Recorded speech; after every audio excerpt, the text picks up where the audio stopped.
이방 우리에게 주신 사무엘상 25장의 말씀으로 강의 말씀 계속 이어가도록 하겠습니다. 지혜로운 사람이 많은 사람을 구합니다. 오늘 저는 지혜에 대해서 이야기하고자 합니다. 우리는 흔히 지혜를 많이 아는 것이라고 생각하지만 진정한 지혜는 단순한 지식이 아니라 배우고 익힌 이 지식을 어떻게 쓰느냐에 달려 있습니다. 우리가 주변에서 지혜로운 사람을 만나게 될 때 그들을 잘 살펴보면 그들은 상황을 꿰뚫는 눈이 있다는 것을 발견할 수 있습니다. 이런 지혜로 그들은 말보다 행동으로 그리고 판단보다는 공감으로 움직이는 것을 볼 수 있습니다. 그리고 이러한 지혜는 결국 다른 사람을 구하는 데 쓰이는 것도 볼 수 있습니다. 위기의 순간 누군가는 외면하고 누군가는 망설이게 됩니다. 하지만 지혜로운 사람은 그 순간을 외면하지 않습니다. 그들은 손을 내밀고 길을 제시하며 때로는 조용히 곁에 있어 주기도 합니다. 그들의 존재는 누군가에게 희망이 되어지고 때로는 누군가의 삶을 바꾸는 전환점을 주는 그런 존재로 쓰이기도 합니다. 마틴 루터 킹 목사는 흑인의 인권을 위해서 헌신적인 삶을 살았습니다. 당시 미국에서 흑인은 인간 이하의 취급을 받았습니다. 그래서 피부의 색깔이 아니라 그 능력과 힘으로서 인간으로서 존중을 받아야 한다는 것을 강조했고 인권을 누린다는 사람들에게 다가가 손을 내밀었습니다. 또한 그들과 함께 머물기를 주저하지 않았습니다. 흑인 편에 섰기에 많은 고난도 겪었지만 그의 의지는 그의 신념은 꺾이지 않았고 목사님의 삶은 많은 이들에게 희망을 주었고 어쩔 수 없다. 우리는 흑인이기에 어쩔 수 없다라는 패배감과 무력감에 빠져있던 흑인들의 의식 전환에도 큰 계기를 가져왔습니다. 그의 외침, 나에게는 꿈이 있습니다 라는 외침은 흑인뿐 아니라 백인에게도 큰 울림이 되어서 아브라함 링컨이 선언했던 그 노예 해방 이후에 노예 해방의 진정 실천될 수 있는 그 의식에 또한 많은 법의 전환을 미국 사회에 펼친 인물이 바로 마틴 루터 킹 목사입니다. 이들만 이렇게 살 수 있습니까? 아니요. 우리도 이렇게 살 수 있습니다. 왜냐하면 지혜는 특별한 사람만이 가지는 능력이 아니기 때문입니다. 우리에게 경청하는 자세와 다른 이를 이해하려는 마음과 그리고 행동하려는 용기가 있으면 우리도 이렇게 살아갈 수 있습니다. 성도인 우리가 잊으면 안 되는 가장 중요한 사실이 하나 있습니다. 바로 마틴 루터 킹 목사님은 하나님을 경외하는 사람으로 하나님께서 주신 지혜를 가진 사람이었다라는 것입니다. 하나님을 믿고 하나님께서 위로부터 주신 그 지혜를 얻은 사람은 이처럼 세상을 바꾸게 됩니다. 그리고 그 변화는 바로 여러분의 지혜, 하나님께서 주신 지혜를 어떻게 사용할 것인가는 선택하는 그곳에서부터 시작된다는 것을 우리는 잊지 말아야 할 것입니다. 믿음은 아는 것으로 만족하여 멈추지 않습니다. 행동하는 실천으로 믿음이 살아서 역사하는 것을 우리는 굳게 믿어야 하고 지혜로운 사람으로 지혜로운 사람이 되어 많은 사람을 구원하고 그들에게 유익을 끼치리라는 그런 큰 뜻을 품고 세상을 밝게 빛나게 만드는 멋진 믿음을 가진 참 지혜의 사람으로 살아가는 저와 여러분이기를 소망합니다. 여러분, 사람들이 큰 권세와 힘이 생기면 보통 어디에다가 쓰려고 할까요? 먼저 많은 사람은 자기의 이익을 위해서 사용하려고 합니다. 부와 명예를 더 키우기 위해서 더 많은 자산과 더 높은 지위와 더 넓은 영향력을 추구합니다. 그래서 자기의 입지를 강화하기 위해서 경쟁자를 견제하거나 자신의 권력을 유지하는 방향으로 주어진 힘과 권세를 사용합니다. 두 번째로는 타인을 위해서 사용하는 사람도 있습니다.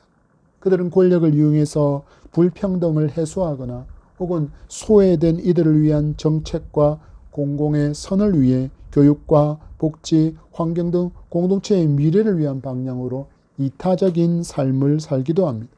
세 번째로는 자신의 이념이나 신념의 실현을 위해서 사용하는 경우입니다. 어떤 이들은 권력을 통해 자신이 믿는 가치를 사회에 퍼뜨리려고 합니다. 역사적 사명을 느끼기도 하고 시대적 문제를 해결하려고도 합니다. 그래서 정의를 실현하는 사명감으로 움직이는 사람들이 이런 사람이라 할 수 있습니다. 마지막으로 자신에게 주어진 힘과 그 권세를 통제와 지배를 위해서 사용하는 사람들도 있습니다. 두려움과 불안을 기반으로 해서 사람들을 통제해서 그들을 억압하고 그들의 자유를 제한하는데 자신에게 주어진 권세와 힘을 사용하고 있는 것입니다. 많은 사람들은 이렇게 자신에게 힘과 권세가 주어지면 이런 방법들로 살아갑니다. 그렇다면 다윗은 어떻을까요? 도망자로 살던 다윗에게 하나님께서 사람들을 모아서 붙여주심으로 세력과 힘을 가지게 된 다윗은 그 힘을, 그 세력을 어디에 사용했을까요? 말씀해 보니 그는 그 힘으로, 그 세력으로 그일라 주민을 구원했습니다. 그리고 우리 오늘 본문에서 만나고 있는 나발의 양과 목동 등을 지키는 데 사용하고 있습니다. 어떻게 이랬을까요? 그는 여호와를 경외했기에 자기에게 힘과 권세가 주어진 이유를 분명히 알고 이타적인 삶을 살아가고 있는 것입니다. 이처럼 하나님을 경외하는 지혜의 사람은 다른 사람을 살리고 다른 사람에게 유익을 끼치는 삶을 선택하며 또한 살아가게 됩니다. 그런데 이 다윗의 이타적인 헌신과 섬김을 무시하는 한 사람이 등장했습니다. 자기의 양과 목동을 지켜주었음에도 감사는커녕 비아냥거리며 조롱하고 있던, 모욕하고 있던 나발입니다. 비아냥과 그 조롱과 모욕을 들은 다윗의 반응이 무엇입니까? 바로 진멸하는 것입니다. 칼을 빼들어서 이를 진멸하는 것입니다. 이런 다윗의 분노를 막아 세우는 두 사람의 지혜를 오늘 말씀 가운데 발견하고 우리도 사람을 살리는 지혜의 사람으로 살아갈 수 있기를 바랍니다. 우리 14절의 말씀 읽겠습니다. 시작. 하인들 가운데 하나가 나발의 아내 아비가일에게 말하여 이르되 다윗이 우리 주인에게 문안하러 광야에서 전령들을 보냈거늘 주인이 그들을 모욕하였나이다. 아멘. 먼저 우리는 지혜를 가진 나발의 종을 만날 수 있습니다. 여러분 그의 지혜를 보십시오. 마주한 진멸의 위기를 해결할 사람이 주인인 나발이 아니라 주인의 아내인 아비가일이라는 것을 떠올리고 그녀에게로 달려갑니다. 그리고는 달려가서 아비가일에게 지금까지 일어난 일들의 자초지정을 알려준 후에 마지막으로 아비가일에게 하는 말을 잘 주목해 보시기 바랍니다. 17절의 말씀 다시 같이 읽겠습니다. 시작. 그런즉 이제 당신은 어떻게 할지를 알아 생각하실지니 이는 다윗이 우리 주인과 주인의 온 집을 해하기로 결정하였음이니이다. 주인은 불량한 사람이라 더불어 말할 수 없나이다 하는지라. 아멘. 그의 지혜를 보십시오. 마주한 진멸을 해결하기 위해서 누구를 찾아왔다고요? 그 불량한 사람인 주인인 나발이 아니라 주인의 아내인 아비가일을 떠올리고 그녀에게로 달려가서 모두 일어난 일들을 알려주네. 마지막으로 했던 말이 이제 당신은 어떻게 할지를 생각하십시오. 다윗이 우리 주인과 주인의 온 집을 해하기로 결정했습니다. 주인은 불량한 사람이라 이것을 제가 주인에게 제대로 말할 수 없어서 주인의 아내인 당신에게 찾아왔습니다. 라고 그에게 선택을, 결정을 요구하고 있습니다. 우리는 분명히 3절의 말씀을 통해서 이 나발의 성품을 보았습니다. 그는 완고하고 행실이 악한 자다라고 성경은 말씀하고 있습니다. 이런 나발에게 마주한 위기 상황을 설명한다 할지라도 벽창호처럼 자기의 주장을 굽히지 않았을 것을 분명히 알았기에 누구에게로 달려간 것입니까? 나발의 아내인 아비가일에게로 달려와 위기 상황을 전하고 있는 것입니다. 여러분 우리도 살아가면서 정말 이렇게 꽉 막힌 벽창호를 만나면 타박고구마 10개 먹은 듯이 답답해서 팔짝팔짝 뛸 정도로 답답할 때가 있습니다. 그와는 말이 전혀 통하지 않습니다. 이 사람이랑 대화를 계속 이어가고 설득하려는 것은 지혜가 없는 사람의 모습입니다. 왜요? 말이 안 통하니까. 아무리 설명하고 아무리 설득하고 아무리 이해시키려고 해도 끝자락에는 그렇지, 그런데 내 뜻은 이라고 전혀 말이 먹혀들지 않을 때는 답답한 밖에 없습니다. 그럴 때 우리는 어떻게 하는 것이 지혜입니까? 이 사람이랑 대화를 계속 이어가는 것이 아니라 이 나발의 하인과 같이 말이 통하는 사람에게로 찾아가는 것이 지혜입니다. 주변에 있는 사람 중에, 그 사람의 주변에 있는 사람 중에 아비가일과 같은 말이 통하는 사람을 찾는 것이 지혜라는 것입니다. 그래야 어떤 일이 일어날 수 있을까요? 그래야 어떤 일이 일어날까요? 아비가일에게 온 종과 같이 주인과 주인의 집을 살릴 수 있습니다. 다윗은 자기를 조롱하고 모욕한 나발의 집을 향해서 어떤 마음을 가지고 있었습니까? 진멸입니다. 칼을 빼들고 모두 죽여버리겠다라고 분명히 결심하고 있습니다. 그런데 이 지혜로운 하인의 선택은 결국 이 다윗의 진멸을 막아 세우는 길을 열고 있는 것입니다. 여러분, 지혜의 사람은 이처럼 다른 사람을 살리게 됩니다. 세상 사람은 지혜가 없어서 외칩니다. 하나님은 없다라고 외치며 살아갑니다. 그래서 이런 사람을 향하여서 성경은 뭐라고 표현하냐면 어리석다라고 못을 받고 있습니다. 왜 그럴까요? 하나님이 없다고 말하는 사람은 그 신념으로 말미암아, 하나님이 없다라고 믿겠다라고 선택한 그 신념으로 말미암아 영원히 멸망하기 때문입니다. 그런데 이들과 달리 우리는 하나님도 알고 하나님의 심판도 알고 있습니다. 어리석어서 하나님이 없다고 말하고 세상의 신과 세상의 물질과 세상의 권력을 숭배하는 그들을 불쌍히 여기고 그들에게 그 길 끝에 멸망이 있음을 알려주고 살려야 할 지혜를 가진 우리는 빛의 성도로 살아가야 합니다. 다윗의 진노로 마주할 그 결말을 알게 된 이 나발의 지혜로운 종처럼 하나님의 심판을 알고 있는 우리도 하나님의 진노와 심판을 그들에게 알려서 저들을 살려내며 살아가는 성도이기를 바랍니다. 우리는 또 한 명의 지혜의 사람을 만납니다. 바로 나발의 아내 아비가일입니다. 우리 18절과 19절의 말씀 봤습니다. 시작. 아비가일이 급히 떡 200덩이와 포도주 2가죽 부대와 잡아서 요리한 양 5마리와 볶은 곡식 5세아와 건포도 100송이와 무화과 뭉치 200개를 가져다가 나귀들에게 씹고 소년들에게 이르되 나를 앞서가라 나는 너희 뒤에 가리라 하고 그의 남편 나발에게는 말하지 아니하니라. 아멘. 우리가 이 말씀을 통해서 볼 수 있는 이 아비가일의 지혜는 상황을 곧장 파악하는 힘이 그녀에게 있었다라는 것을 보게 됩니다. 또한 주저앉지 않고 미적거리지 않고 행동으로 바로 옮기는 실천력이 그녀에게 있음을 우리는 볼 수 있습니다.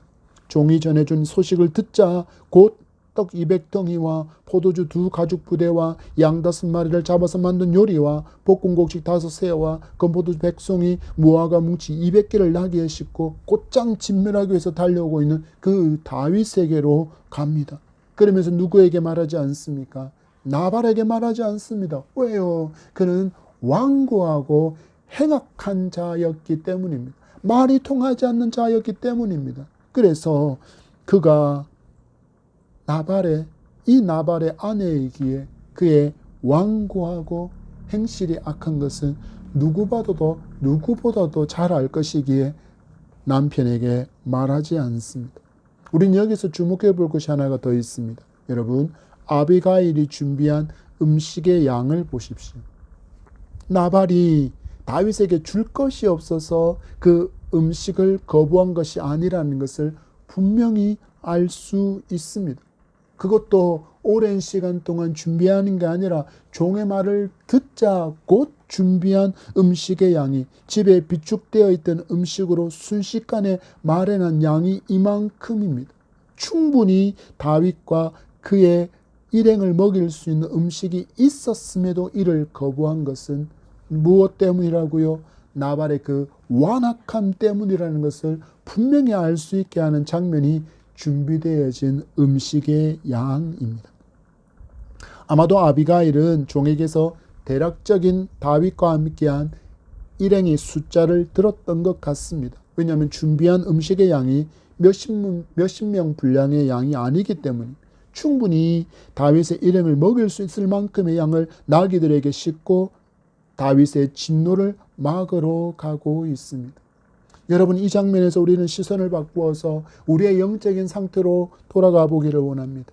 우리가 이전 죄인이었을 때 하나님과 원수로 살고 있던 우리는 하나님의 진노로 말미암아 죽은 채로 살고 있었고 또 영원히 멸망받을 심판의 대상이었습니다. 그런데 이런 우리에게 누가 찾아오셨습니까? 하나님의 독생자 예수 그리스도께서 찾아오셨습니다. 그리고 하나님의 심판을 몸소 십자가에서 담당하심으로 하나님의 심판이 우리에게 닿지 않게 하셨습니다. 우리는 성경을 보면 이렇게 숨어 계신 듯한 예수 그리스도를 계속해서 발견할 수 있습니다. 예수께서도 이렇게 말씀하셨습니다. 요한복음 5장 39절 말씀에 너희가 성경에서 영생을 얻는 줄 생각하고 성경을 상고하거니와 이 성경이 곧 내게 대하여 증언하는 것이니라. 아멘. 모든 성경은 예수 그리스도께로 초점이 맞춰지고 있다라는 말씀입니다. 이렇게 다윗의 분노를 막고 다른 이들을 살리는 아비가일을 통해서도 우리는 구원자 예수 그리스도를 이렇게 발견할 수 있습니다. 여러분, 우리가 이처럼 하나님의 말씀을 마주할 때 언제나 예수 그리스도를 발견하기 힘써야 합니다. 그리고 그 속에서 그 은혜를 깨달아 하는 참 지혜를 얻는 저와 여러분이기를 소망합니다. 우리 20절 말씀 같이 읽겠습니다. 시작. 아비가일이 나귀를 타고 산 호젓한 곳을 따라 내려가더니 다윗과 그의 사람들이 자기에게로 마주 내려오는 것을 만나니라. 아멘. 아비가일이 나귀를 타고 가는 곳을 성경은 호젓한 곳이라고 기록하고 있습니다. 이곳은 마치 산에 의하여 덮여진 듯이 은밀한 곳을 가리킵니다. 한편 성경학자 카일은 산이 두 정상 사이에 움푹 들어간 곳이라고 해석했고 NIV 성경에서는 이것을 협곡이라고 번역하고 있습니다. 한마디로 가장 빠른 길, 가장 빨리 다윗에게로 나아갈 수 있는 길을 선택해서 내려갔다라는 것을 우리에게 보여주는 장면입니다. 다윗의 분노를 막으려면 빨리 가서 만나는 게 최선이라고 여겼다라는 것입니다. 그런데 나발에게 가서 계획을 말하고 그와 더불어 언쟁하다가는 분명히 기회를 놓칠 것이 뻔하고 그렇게 된다면 준비한 선물로 다윗의 마음을 돌이킬 가능성은 전혀 없을 것이라는 것을 그가 깨닫고 이처럼 지혜롭게 서둘러서 다윗에게로 향하고 있는 것입니다. 그래서 가장 빠른 길을 종들에게 선택하게 했고 그리고 그 선택은 적중했습니다. 만약에 그렇지 않았다면 어떤 일이 일어났을지를 다윗이 친절하게 설명하고 있습니다. 우리 21절과 22절 말씀을 봤습니다. 시작. 다윗이 이미 말하기를 내가 이 자의 소유물을 광야에서 지켜 그 모든 것을 하나도 손실이 없게 한 것이 진실로 허사라. 그가 악으로 나의 손을 갚는도다. 내가 그에게 속한 모든 남자 가운데 한 사람이라도 아침까지 남겨두면 하나님은 다윗에게 벌을 내리시고 또 내리시기를 원하노라 하였더라. 아멘. 여러분, 말씀 가운데 이 다윗의 분노가 느껴집니까? 그가 뭐라고 선언합니까? 다 죽이겠다라는 것입니다. 여러분, 우리는 이런 분노를 보면서 하나님의 분노를 기억해야 합니다.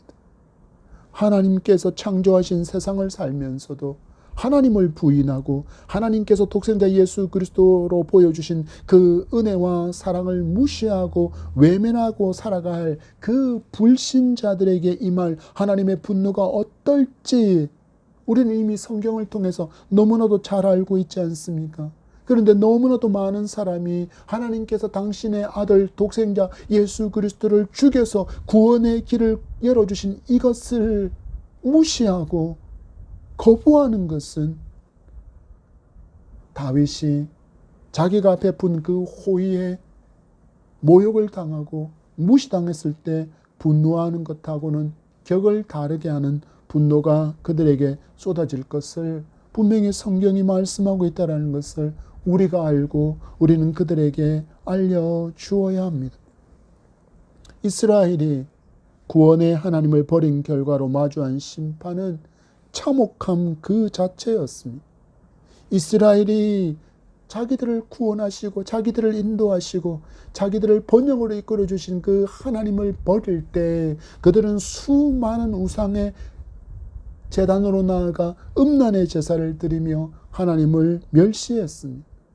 하나님의 제단으로 나아가 하나님의 성전 안에다가 우상을 세워놓고 은밀한 제사를 드리는 음란의 제사를 드리는 모습이 에스겔서에 가득합니다.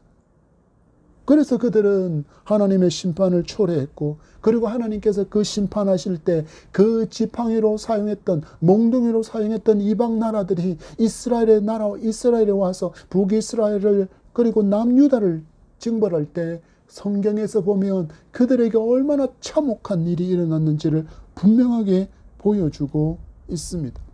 여러분, 그렇다면 하나님을 버리고 하나님의 말씀과 창조 질서를 거부하는 삶이야말로 인간다운 삶이라고 말하는 이들에게 행하실 하나님의 진노가 어떨지 여러분, 우리는 두려움 가운데 그들을 불쌍히 여기면서 그들에게 나아가 이 하나님을 전하고 구원의 주 예수 그리스도를 전해야 합니다. 여러분, 어떻게 하는 것이 지혜이며 어떻게 살아가는 것이 지혜입니까? 회개하고 돌이켜 하나님을 믿고 하나님을 섬기는 것이 참된 지혜입니다. 분노하여 칼을 빼든 다윗과 그의 일행들을 마주한 아비가일의 반응을 우리는 주목해 보기 바랍니다. 우리 23절의 말씀입니다. 시작. 아비가일이 다윗을 급히 보고 나귀에서 내려 다윗 앞에 엎드려 그의 얼굴을 땅에 대니라. 아멘. 그의 남편이었던 나발은 다윗을 향하여 말하기를 주인에게서 억지로 떠나는 종이 있던데 라면서 다윗을 비웃고 모욕했던 것과 달리 이 아비가일은 경배를 표하고 사죄의 은총을 베풀어 주기를 다윗에게 강구하고 있습니다. 여러분, 망하는 인생과 그리고 사는 인생의 차이가 바로 여기에 있음을 우리는 주목해 보아야 합니다. 하나님의 말씀을 듣고 그 말씀의 조명을 받아서 자기를 돌아보고 죄를 깨닫게 되는 순간 회개하고 사죄의 은총을 구하고 그 길에서 돌이키는 회개가 있는 사람이 사는 사람이고, 그렇지 않고 반성하는 척만 하고 돌이키고 변화됨이 없으면 그는 결국 제대로 망하는 어리석고 미련한 선택을 하는 사람의 모습이라는 것입니다. 여러분은 어디에 속하는 사람입니까? 우리는 아비가일처럼 반응하는 참된 회개의 사람이기를 소망합니다. 나발의 죄를 자기의 죄처럼 표현하며 자기의 말에 귀 기울여 줄 것을 간청하고 있습니다. 우리 25절의 말씀을 봤습니다. 시작. 원하옵나니 내 주는 이 불량한 사람 나발을 개의치 마옵소서. 그의 이름이 그에게 적당하니 그의 이름은 나발이라. 그는 미련한 자인이다. 여종은 내 주께서 보내신 소년들을 보지 못하였나이다. 아멘. 나발의 죄를 자기의 죄처럼 표현하고 다윗에게 자기의 말에 귀 기울여 줄 것을 간청하며 이렇게 말합니다. 내 남편 나발은 불량한 사람입니다. 그러니 그의 말을 개의치 마시기 바랍니다. 나발의 그 이름처럼 그런 미련한 사람입니다. 저는 당신이 보낸 소년들이 온 것을 알지 못했습니다. 내가 만약에 당신이 보낸 소년들이 온 것을 알았다면 이런 일이 일어나지 않게 하였을 것입니다. 라고 말합니다. 이렇게나마 다윗을 만나고 사죄할 수 있게 된 것이 바로 하나님의 은혜임을 아비가일은 고백합니다. 우리 26절의 말씀입니다. 시작. 내 주여 여호와께서 살아계심을 두고 맹세하노니 내 주도 살아계시거니와 내 주의 손으로 피를 흘려 친히 보복하시는 일을 여호와께서 막으셨으니 내 주의 원수들과 내 주를 헤아려 하는 자들은 나발과 같이 되기를 원하나이다. 아멘. 여러분, 이러한 일이 우리에게도 일어났다라는 사실을 아십니까? 우리도 나발처럼 어리석어서 깨닫지 못했지만 2000년 전 예수께서 십자가에서 저와 여러분의 모든 죄를 대신 지시고 대속의 은총을 베푸신 것으로 말미암아 하나님께서 죄된 원수인 우리에게 친히 보복하시는 것을 막아주셨습니다. 그렇지 않았다면 우리는 여전히 죄 가운데 살면서 마귀의 아들로 하나님을 대적하는 삶을 살고 있을 것입니다. 그러나 어떤 일이 일어났습니까? 하나님께서 우리를 기억해 주셨습니다. 우리에게 놀라운 은혜로 구원의 선물을 주셨습니다. 더 이상 하나님은 두려움만의 하나님이 아니라 사랑과 자비와 은혜와 용서하시는 하나님인 것을 우리는 알게 되었습니다. 그래서 우리는 때로는 연약하여 넘어지고 때로는 범죄하지만 그 사랑에 의지해서 그 자비에 의지해서 그 용서의 은혜에 의지해서 다시 하나님께로 나아가 사죄의 은총을 구하면 하나님은 우리를 용서해 주시고 또 안아주시는 사랑의 하나님이라는 것을 믿기에 우리는 죄에 신음하지 않고 죄에 눌리지 않고 또 살아갈 수 있는 것입니다. 아비가일은 다윗에게 엎드려 사죄의 은총을 구한 후에 그에게 준비한 예물을 주면서 다윗을 향하여 이런 예언적인 축복을 하는 것을 보게 됩니다. 우리 27절에서 29절의 말씀입니다. 시작. 여종이 내 주께 가져온 이 예물을 내 주를 따르는 이 소년들에게 주게 하시고 주의 여종의 허물을 용서하여 주옵소서. 여호와께서 반드시 내 주를 위하여 든든한 집을 세우시리니 이는 내 주께서 여호와의 싸움을 싸우심이요 내 주의 일생에 내 주에게서 악한 일을 찾을 수 없음이니이다. 사람이 일어나서 내 주를 쫓아 내 주의 생명을 찾을지라도 내 주의 생명은 내 주의 하나님 여호와와 함께 생명 싸개 속에 쌓였을 것이요 내 주의 원수들의 생명은 물매로 던지듯 여호와께서 그것을 던지시리이다. 아멘. 아비가일은 말합니다. 사죄의 제물로 드리는 예물을 받아주시고 허물을 용서해달라고 간구합니다. 그러면서 그가 뭐라고 이야기합니까? 여종의 허물을 용서하여 주옵소서. 자기가 아니라 남편인 나발의 허물이지만 마치 자기의 허물인 듯이 용서를 구하고 있습니다. 이 장면에서 우리는 예수 그리스도를 바라볼 수 있습니다. 예수께서도 십자가에서 이렇게 간구하셨습니다. 누가복음 23장 34절 말씀에 이에 예수께서 이르시되 아버지 저들을 사하여 주옵소서 자기들이 하는 것을 알지 못함이니이다 하시더라. 그들이 그의 옷을 나누어 제비 뽑을세. 예수께서 죽음 가운데 예수께서 십자가 가운데 말씀하십니다. 아버지여 저들을 사하여 주옵소서 자기들이 하는 것을 알지 못함이니이다. 그들 앞에 누가 있습니까? 예수 그리스도 앞에 누가 있습니까? 예수 그리스도를 십자가에 못 박으라고 외치는 유대인들이 있습니다. 십자가에 예수 그리스도를 못 박고 있는 로마의 군인들이 있습니다. 죄의 판결로 십자가에 매달린 채로 예수를 비난했던 강도도 있습니다. 그들을 용서해 주실 것을 간구하는 이유가 무엇이라고 표현하고 있습니까? 자기들이 하는 것을 알지 못한다라고 예수께서 말씀하십니다. 무슨 의미입니까? 유대인들이 하나님께서 보내신 약속의 메시아를 죽이라고 외치고 있다라는 것을 알지 못하고 있다라는 것입니다. 그들이 지금 십자가에 매달아 죽이라고 외치는 그 예수가 하나님께서 보내시겠다고 약속하신 그 메시아이심을 그들이 알지 못한다라는 것입니다. 로마 군인들도 예수께서 하나님이신 것을 알지 못했습니다. 십자가에 매달린 채로 예수를 조롱하는 강도도 예수께서 하나님이시고 메시아이심을 알지 못했습니다. 그래서 예수께서 어떻게 하십니까? 이 모두를 위해서 용서해달라고 하나님께 용서를 강구하고 있는 것입니다. 그러나 우리는 그 결과를 알고 있습니다. 이들은 끝내 예수를 부인했고 예수를 십자가에 못 박아 죽이게 됩니다. 그들이 죄를 깨달았습니까? 아니요. 그들은 죄를 깨닫지도 회개하지도 않습니다.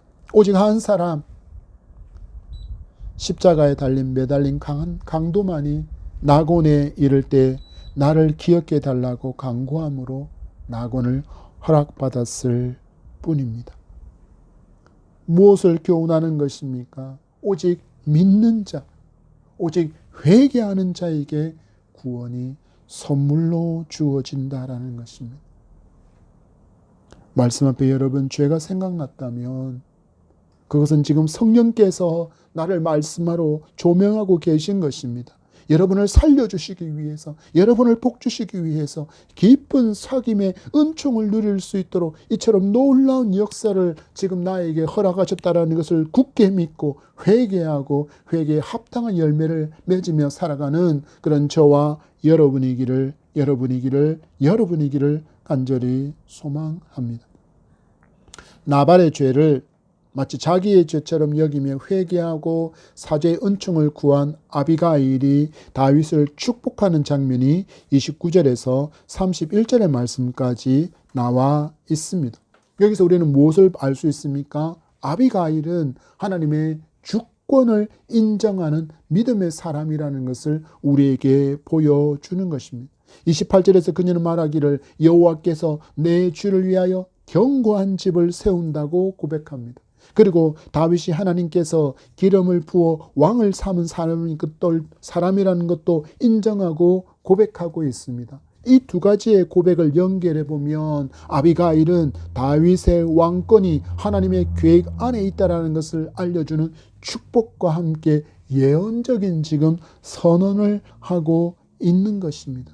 그러면서 말하기를 하나님의 보호하심을 여호와의 생명 싸개 속에 있다라고 표현합니다.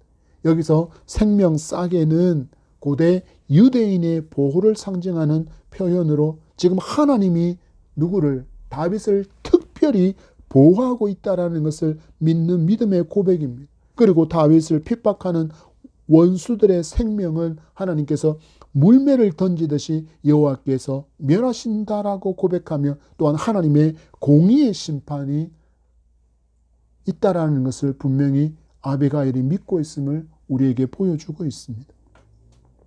그러면서 하나님의 공의를 이렇게 표현합니다. 만약에 다윗 당신께서 나발에게 속한 모든 남자를 죽이게 된다면 무죄한 피를 흘린 것이기에 나중에 후회하게 될 것이라고 말하며 다윗이 지금 감정적으로 행동하지 않도록 막아 세우고 있습니다. 지금 바른 선택을 하도록 하나님 앞에서 바른 선택을 하도록 다윗에게 지금 쉼표 하나를 찍어주고 있는 것입니다. 여러분 얼마나 지혜로운 여인입니까? 이 아비가일로 말미암아 나발도 그의 가정도 그의 모든 재산 중에 단 하나도 다윗에게 진멸당하지 않게 되었습니다. 이 여인의 지혜로 말미암아 많은 사람이 지금 생명을 구원받게 된 것입니다. 여러분 여기서 우리는 무엇을 배울 수 있습니까? 바로 지혜로운 말은 분노를 잠재우게 된다라는 것입니다. 지금 우리는 다윗이 어떤 자세로 오고 있는지 분명히 알고 있습니다. 칼을 빼든 채로 내가 이 나발과 그에 속한 모든 남자들을 다 죽여버릴 것이다 라는 그 분노 가운데 오고 있다는 것을 우리는 분명히 알고 있습니다. 그런데 지금 누구의 말로 말미암아, 이 아비가일의 말로 말미암아 이 다윗의 분노가 어떻게 되었다고요? 잠잠해지고 있습니다. 아비가일의 말은 다윗의 복수를 막았고 하나님을 바라보며 하나님의 뜻을 따르게 만들고 있습니다. 그리고 두 번째 지혜로운 말은 하나님의 뜻을 기억하게 합니다. 감정에 휘둘려서 내가 이 모욕당한 것을 내가 반드시 갚으리라, 저들을 모두 죽이리라, 진멸하리라는 그 감정에 휘둘려서 많은 피를 흘릴 수밖에 없는 상황을 막아 세우고 이제는 감정이 아닌 하나님의 뜻과 하나님의 계획을 떠올리게 한 것입니다. 여러분, 우리는 기억합니다. 이 다윗이 그의 대적자였던, 그를 죽이려고 끊임없이 살해 위협을 가해오고 있는 그 사울을 죽일 수 있는 절체절명의 위기가 아닌 기회를 얻었을 때 어떻게 했습니까? 그의 옷자락을 자른 것으로 가슴 아파했던 사람이 다윗이라는 것을 우리는 분명히 알고 있습니다. 그런데 그가 어떻게 합니까? 칼을 빼들었습니다. 하나님의 뜻이 아닌 방법으로 자기의 힘을, 자기에게 주어진 권세를, 자기에게 주어진 세력을 사용하려고 했었다라는 것입니다. 그런데 이 지혜로운 사람, 이 지혜로운 말의 사람인 아비가일, 그리고 하나님을 경외하는 지혜를 가졌던 다윗이 만나니 그들의 지혜로 말미암아 사람을 죽이고자 했던 마음들이 변화되어 사람을 구원하고, 그 아비가일의 지혜로운 말을 듣고 다윗은 분노를 거두며 인격적인 리더십을 보여주는 다윗의 여호와 경외하는 믿음을 볼 수 있는 장면이 또 여기에 있습니다. 여러분 보십시오. 지혜는 사람을 살립니다. 지혜는 분노를 막아 세우고 있습니다. 이 시대에 어떤 것이 필요합니까? 어떤 리더십이 필요합니까?